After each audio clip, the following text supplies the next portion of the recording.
정약용과 방해 거사들의 한탄.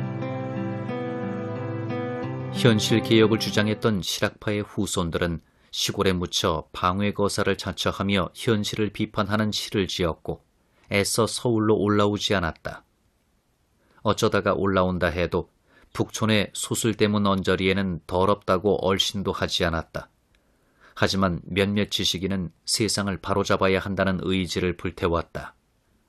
1811년 세도정치에 맞서 관서 농민전쟁이 일어나 평안도 지역이 큰 피해를 입었다. 그들은 지역차별의 철폐와 노비 등 천민의 지위 개선을 부르짖었다. 하지만 안동 김씨 일파는 반성하기는커녕 더욱 부정한 짓을 저질렀다. 그러면서 지식인들을 더욱 압박했다. 그 대표적인 예가 바로 정약용이었다. 그는 스스로 중앙정계에서 물러난 것이 아니라 강진으로 쫓겨났다. 천주교 신도라는 누명을 쓰고 고문받을 때 그는 죽음을 각오했을 것이다. 셋째 형 정약종은 맞아 죽었으나 다행히 정약용은 둘째 형 정약전과 함께 각각 강진과 흑산도로 귀양살이를 가는 것으로 목숨을 부지할 수 있었다. 정약용은 강진 산속에서 고심의 나날을 보냈다. 그가 강진에서 본 농민들의 생활은 벼슬아치로 있을 때 바라보던 농민들의 생활과는 너무나 달랐다. 강진 지방은 관리의 수탈이 가장 질기게 행해지던 곳이었다. 그의 고향인 양주 마제에서는 볼 수 없었던 사정들이 여기에서는 동구거리만 걸어보아도 한눈에 들어왔다. 정약용은 백성들의 고통을 시로 짓기도 했다.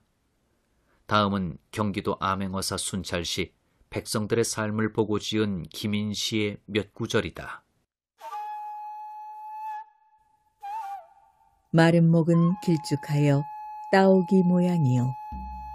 병든 살갗 주름져 닭살 같구나.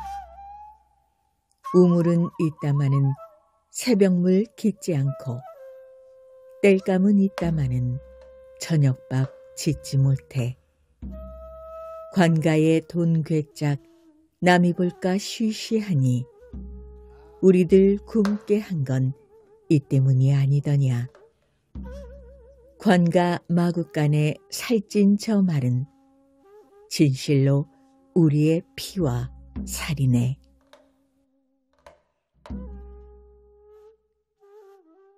이 시는 백성의 굶주림과 관가의 부정을 고발하고 농민의 참상을 형상화한 것이다. 또한 정약용은 강진에 있을 때 약물을 잘라낸 남편을 둔 지어미의 한탄을 애절량이라는 시제로 읊었다. 달려가서 억울함을 호소하려도 범 같은 문직이 버티어 있고 이정이 호통하여 단벌 소만 끌려갔네.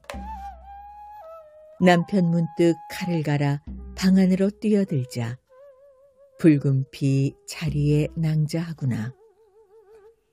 스스로 한탄하네. 아이 낳은 죄로구나. 말 돼지 거세함도 가엾다 이르는데 하물며 뒤를 잇는 사람에 있어서랴. 다산시선. 지아비가 죽은 시아버지와 갓난아이까지 군적에 올라있는 것을 보고 거세할 수밖에 없었다는 내용이다. 이 시는 전혀 허구가 아닌 농촌의 참상이었다.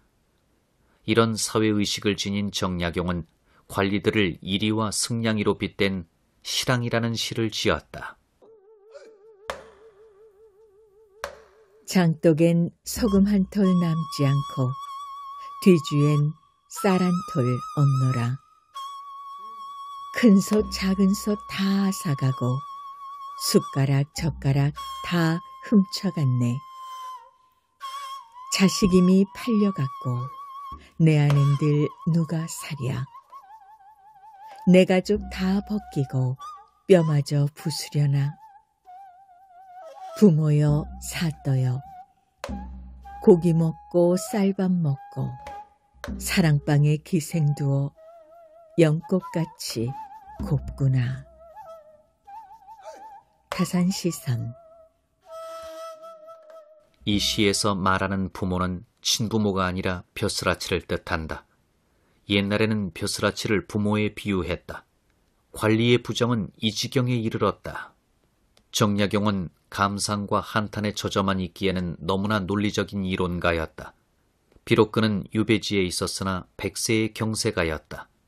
정약용은 관리의 부정을 막고 나라의 폐정을 뜯어고치고 백성의 참상을 구제하기 위해 하나의 방책을 제시하는 작업을 시작했다.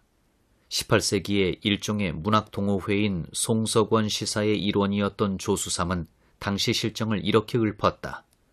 옆집의 과부가 아홉이요, 곡도하기 전에 먼저 피눈물이 흐르네. 또한 배를 줄이고 추위에 떠는 백성에게 조세를 독촉하는 벼슬아치들을 다음과 같이 묘사했다. 벼슬아치는 드세게 독촉하고 이정은 책직을 휘두르는구나.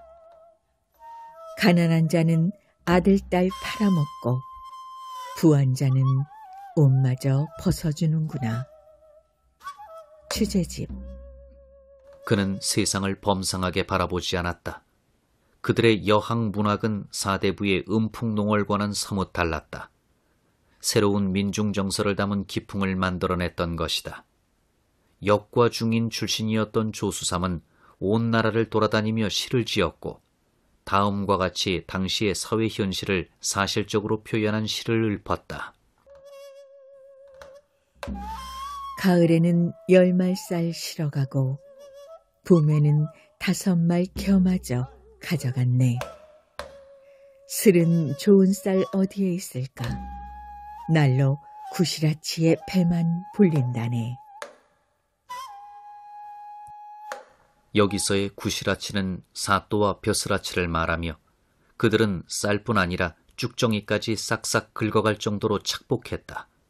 이는 북쪽의 실정을 말한 것이니 남쪽 북쪽 가릴 것 없이 삼정을 통한 수탈은 매한 가지였다. 방랑시인 김삿갓은 함경도를 돌아다니다 함경도 가명이 있는 함흥에 이르렀다. 그는 감사가 진물을 보는 선화당을 기웃거리다가 시 한 수를 읊었다. 사람들은 이 시를 백성이 눈물을 흘리다 라는 뜻을 따서 낭민누라고 불렀다. 선정을 베푼다는 선화당에서 화적대의 직거리를 펴니 백성과 더불어 즐긴다는 낭민누 아래에서 백성의 눈물이 떨어지니 함경도 아래 모든 백성이 모조리 놀라 달아나니 조기영의 집안 어찌 오래 버틸 조짐이랴. 선화당 현판은 좋은 정치를 한다는 뜻으로 붙여졌고 낭민누는 백성과 더불어 즐기다 라는 뜻을 담아 누각에 걸어두었다. 그리고 함경도의 함경은 모두 함께 거울을 본다는 뜻이다. 조기영은 세도 정치에 한몫 거둔 풍양조씨의 일가부치였다. 그가 감사 노릇을 하면서 부정 착취를 일삼았던 일을 시로 읊은 것이다. 김삿갓은 호남, 영남 지방을 두루 돌아다닐 때 이런 참상을 목도했다. 또한 시인 강위는 시로 한탄하기보다 의삼정구 패책 같은 글을 써서 현실을 고발하며 새로운 사회를 열어야 한다고 줄기차게 주장했다.